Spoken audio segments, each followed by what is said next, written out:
L'image d'Adam, magnifiquement sculptée mais immobile, s'estompe. L'homme était formé, parfait à l'image de Dieu, mais sans vie. Comment le Créateur a-t-il allumé l'étincelle? Mais bien-aimés, la dernière fois, nous avons laissé l'homme, une création parfaite, couchée et inerte sur le sol.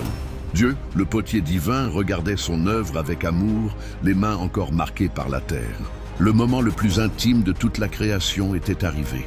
Contrairement aux étoiles ou aux océans qui furent créés par une parole, l'homme allait recevoir la vie d'une manière personnelle et directe.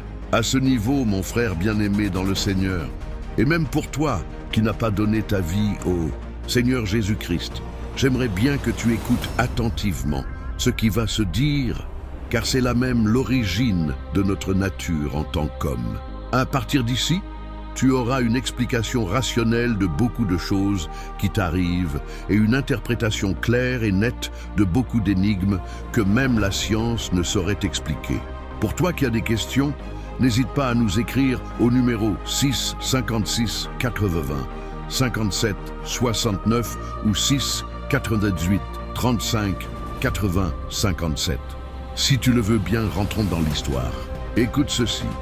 Lorsqu'on parle de l'homme fait à l'image, cela renvoie à ce qu'on peut voir, au physique, ou encore mieux, à une représentation. En d'autres termes, Dieu, en donnant une forme à l'homme, a révélé au monde entier sa propre forme. C'est pour cela que dans le livre de Jean, lorsque les apôtres demandaient à voir le Père, Jésus leur dit « Ça fait longtemps que vous êtes avec moi, et vous voulez encore voir le Père ?» Ah ah ah ah ah. Eh oui mon frère, en effet, la représentation que l'on peut faire de Dieu, c'est toi, c'est moi. Maintenant, lorsqu'on parle de ressemblance, cela renvoie aux traits de caractère, aux habitudes, à la position, à l'ADN scientifiquement parlant. Oui mon frère, nous portons en nous l'ADN de Dieu et il le dit encore dans sa parole. Psaume 82, verset 6. J'avais dit, vous êtes des dieux. L'image étant faite au travers de l'ingéniosité des mains de Dieu, il fallait maintenant passer à l'étape où Dieu communique à l'homme une partie de lui pour faire de l'homme un être supérieur à tous les autres. Oui, pour faire de l'homme un Dieu. Le livre de la Genèse nous dit que Dieu, à genoux devant l'homme, se pencha sur le visage d'Adam.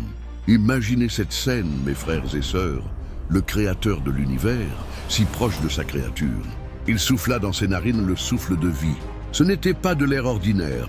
Plus tard, nous reviendrons là-dessus. C'était l'essence même de la vie divine, l'Esprit de Dieu. À cet instant, une lumière douce envahit le corps d'Adam. Son cœur battit pour la première fois. Ses poumons se remplirent d'air